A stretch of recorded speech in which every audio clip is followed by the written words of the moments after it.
Ma'am कल नंदीग्राम में voting हुई थी दूसरे फेज की और यहाँ पर ममता बनर्जी जिस तरीके से पोलिंग बूथ में घुस जाती हैं, उसके बाद ममता बनर्जी ये कह रही हैं कि जो लोग भी जय श्री राम के नारे लगा रहे थे वो अमित शाह के द्वारा बुलाए गए उत्तर प्रदेश और यूपी के गुंडे थे।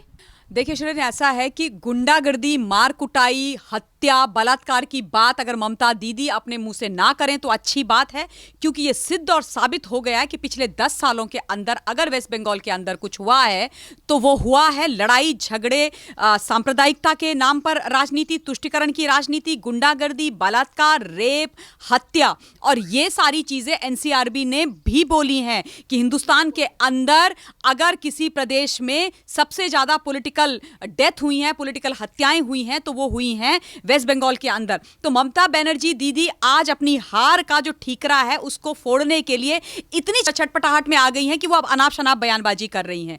वेस्ट बंगाल आपकी जिम्मेदारी है। वेस्ट बंगाल के अंदर अगर आज लोग मार कुटाई कर रहे हैं तो वो आपके शासन में 10 साल तक आपको उन्होंने देखा है कि आप क्या कर रहे हैं, और वो और कोई नहीं है, ममता दीदी के पाले हुए टीएमसी के गुंडे हैं जो जगह जगह जाकर के इतना बुरा व्यवहार वेस्ट बंगाल के लोगों के साथ कर रहे हैं, राजनीति के नाम पे, दीदी के नाम पे, टीएमसी के नाम पे, जिसको कभी करना नहीं चाहिए। एक किसी भी पार्टी को किसी भी प्रदेश के अंदर, किसी भी देश के किसी भी कोने के अंदर। आप ये सोचिए, दीदी नंदीग्राम में हार रही हैं, बाय द वे पूरी तरीके से हार रही हैं। अब दीदी ने एक गलत पॉलिटिकल डिसीजन लिया तो ये क्या भारतीय जनता पार्टी की गलती है? क्या भारतीय जनता पार्टी ने दीदी को बोला था कि दीदी आइए आप नंदीग्राम से चुनाव लड़िए? नहीं ना, ममता बनर्जी दीदी ने प्रेस्टीज इशू बना लिया। शुभेंदु अधिकारी ने बोला कि भाई मैं नंदीग्राम से चुनाव लड़ूंगा, तो दीदी उनके पीछे पीछे भाग के चली गई। अब आप ये सोचिए कि शुभेंदु अधिकारी जो एक समय में दीदी के राइट हैंड हुआ करते थे, संकट मोचक हुआ करते थे, यानी कि दीदी के ऊपर अगर कोई भी समस्या आती थी, दीदी या टीएमसी के ऊपर कोई परेशानी आती थी, तो वो एकदम साये की तरह दीदी के साथ खड़े रहते थे।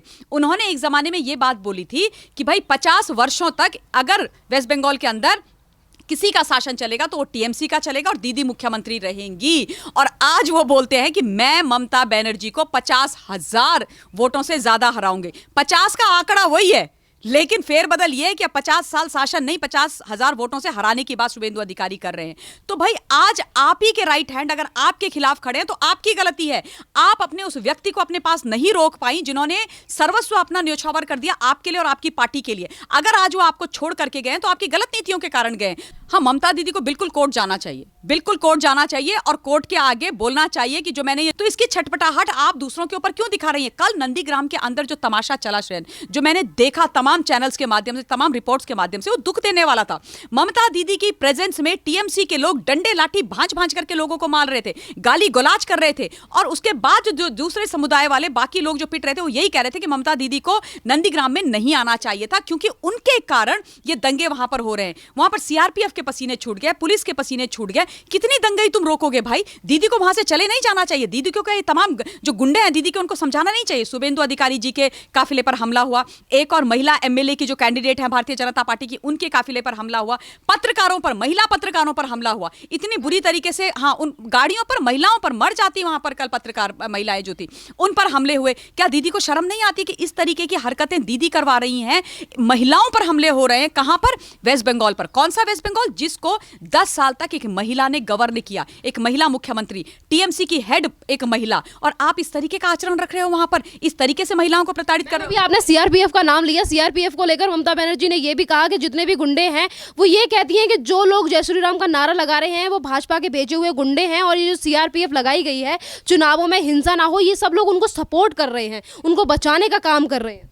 अरे भाई, ये दीदी की शासित वाली पुलिस नहीं है। जिस पुलिस को, ये वेस्ट बंगाल की पुलिस नहीं है, सीआरपीएफ है, सेंट्रल फोर्स है। पूरे देश के अंदर वो अपनी जिम्मेदारी के साथ जाते हैं और कार्य करते हैं। जब भी आचार संहिता लगती है, इलेक्शन कमीशन उनको भेजता है, वो पूरी जिम्मेदारी के साथ काम करते हैं। लेकिन दीदी का काम है कि सेंट्रल एजेंसीज के बारे में ये बोलेंगे। मैं दीदी को ये बोलना चाहती हूँ, दीदी ये आपके पुलिस कमिश्नर नहीं है, ना ही ये आपकी वेस्ट बंगाल की पुलिस है, जिसको आपने बिल्कुल अपनी बपौती समझ के रख लिया था। दीदी ने अपने कमिश्नर, अपने पुलिस वाले धरने के समय पर अपने साथ बिठा दिए स्टेज में, दीदी ये भी भूल गई कि ये वर्दी पहने हुए देश के प्रहरी हैं, आईपीएस अधिकारी हैं, ये टीएमसी के कार्यकर्ता नहीं है। तो दीदी ने तो हमेशा दोहन किया है ना वहां पर सरकारी मशीनरी का अपने बेनिफिट के लिए। जो भाई सावन के अंधे को तो सब हरा हरा दिखाई देता है, जो गलती करेगा उसको ये लगता है सामने वाला भी गलत है, लेकिन ऐसा नहीं है। बहुत फेयर एंड स्क्वायर काम कर रही है इस समय चुनाव आयोग, बहुत बढ़िया काम कर रही है। और इसीलिए पहली बार ये देखने को मिला है कि चुनाव के दौरान बहुत कम हिंसा और दंगे वेस्ट बंगाल के अंदर हो रहे हैं, वरना इन लोगों ने तो रक्तचरित चुनाव करे हैं वहां पर। आप बताओ ना, आज तक वेस्ट बंगाल को गवर्न किसने किया? कांग्रेस ने, लेफ्ट ने और टीएमसी ने। इन्होंने किया क्या वहां पर? मार कुटाई, दंगे फसाद। ममता बनर्जी दीदी कर क्या रही हैं? 85 वर्ष की वृद्ध माता जिनको टीएमसी के गुंडों ने उनके घर के अंदर घुस करके मारा, बुरी तरीके से मारा, और उसके बाद होली वाले दिन श्रेन वो जो है इस दुनिया को छोड़ के चली गई। जब पूरा देश होली मना रहा था, रंगों के रंग बिखेर रहा था, उस दिन उनके जीवन से, उनके परिवार से सारे रंग सूने हो गए, सारे रंग निकल गए। शर्म नहीं आई दीदी को। और उसके बाद दीदी कहती कि मुझे ये जानकारी नहीं है कि वो कैसे उनकी मृत्यु हुई। और दीदी के प्रवक्ता विभिन्न चैनल्स पर जाकर के, और मैं साक्षी हूं इस बात की क्योंकि मैं उन पैनल्स में रही हूं, वो कोई बोलता है 85 वर्ष की बुढ़िया झूठ बोल रही है, 85 वर्ष की बुढ़िया की डोमेस्टिक वायलेंस के कारण मौत हुई। दूसरा आएगा इनका प्रवक्ता, वो बोलेगा डोमेस्टिक वायलेंस नहीं, वो गिर गई थी मुंह के बल, उनके मुंह पे चोट लगी इसलिए उनकी मृत्यु हो गई। तो तुम्हारे जो एमपीज हैं, फीमेल एमपीज हैं, तुम्हारे प्रवक्ता हैं, वो आ करके विभिन्न चैनल्स पर कहानियां सुना रहे हैं।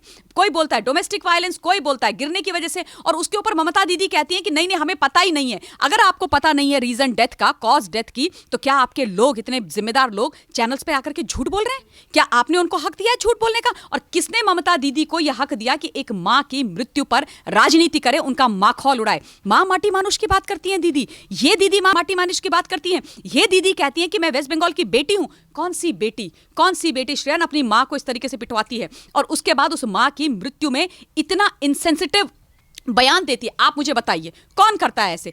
एक 16 वर्ष की बच्ची मुझे अभी तक याद आती है, जिसका 5 लोगों ने उस खेतों में लेके जाकर के गैंग रेप किया और उसके बाद उसको जहर दे के मार दिया। पता है उस लड़की की क्या गलती थी? उसकी सिर्फ गलती थी कि उसका बड़ा भाई भारतीय जनता पार्टी का मंडल लेवल का अध्यक्ष था।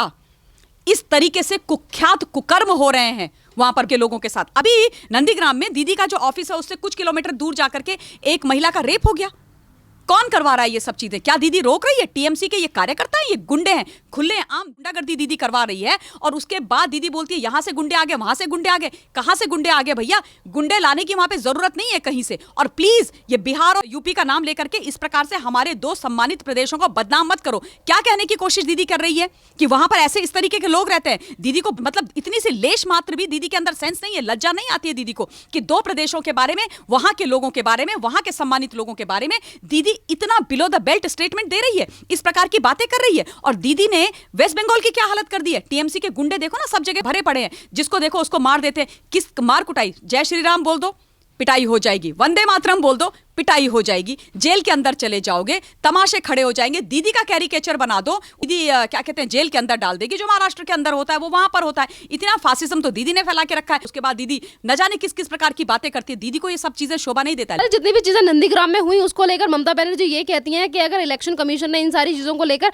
एक्शन नहीं लिया तो हम कोर्ट तक जाएंगे। जहां पर ममता बनर्जी खुद ही सारे नियमों का उल्लंघन करती हैं, पोलिंग बूथ के अंदर चली जाती हैं और वो ये कहती हैं कि इलेक्शन कमीशन इन सारी चीजों को लेकर एक्शन नहीं लेगा तो हम कोर्ट जा रहे हैं। आखिरकार किस बात को लेकर ममता बनर्जी कोर्ट जाना चाहती हैं? झूठी पूरी जो भी चीजें मैंने झूठ बोली थी अपनी टांग को टूटने के लिए कि भारतीय जनता पार्टी ने मुझ पर अटैक कराया, ममता बनर्जी दीदी को बिल्कुल कोर्ट में जाना चाहिए और कोर्ट के सामने हाथ जोड़ करके ये बोलना चाहिए कि मेरे गुंडों ने 85 वर्ष की वृद्धा को मारा, उनकी लिटरली हत्या करी। दीदी को जाकर के सुप्रीम कोर्ट के आगे ये बोलना चाहिए कि मेरे लोगों ने 16 वर्ष की बच्ची का रेप करके उसको मारा। दीदी को ये बोलना चाहिए कि मेरे लोगों ने फीमेल जर्नलिस्ट जो आई थी चुनाव कवर करने के लिए, वोटिंग कवर करने के लिए नंदीग्राम की, कल उनके ऊपर अटैक किया, उनको मारने की कोशिश करी, वो सारे के सारे गिरफ्तार हो गए, इनको कड़ी से कड़ी सजा दी जाए। ये सारी चीजें जाकर के बोलना चाहिए दीदी को। बिल्कुल जाए ना, जाएं और अपने और टीएमसी के जितने भी गुनाह हैं उनको कबूल करें, लेकिन अपना ठीकरा दूसरों के सर पर ना फोड़े। वेस्ट बंगाल जितना दीदी का है उतना भारतीय जनता पार्टी का है, हम सबका है, हमारा पूरा हक है उसके बारे में बोलने का। कोई भी जाकर के वेस्ट बंगाल के अंदर इलेक्शन कैंपेनिंग कर सकता है, कोई भी जाकर के वहां पर बात कर सकता है। इतनी क्या तकलीफ हो रखी है दीदी को? अगर दीदी को दिख रहा है कि अब भारतीय जनता पार्टी वहां पर चुनाव जीत रही है, भारतीय जनता पार्टी पूरी ईमानदारी के साथ लोकतांत्रिक तरीके से वहां पर चुनाव लड़ रही है, क्यों नहीं लड़ेगी भाई? टीएमसी की बपौती है क्या वेस्ट बंगाल? क्या ममता दीदी की बपौती है? नहीं ना।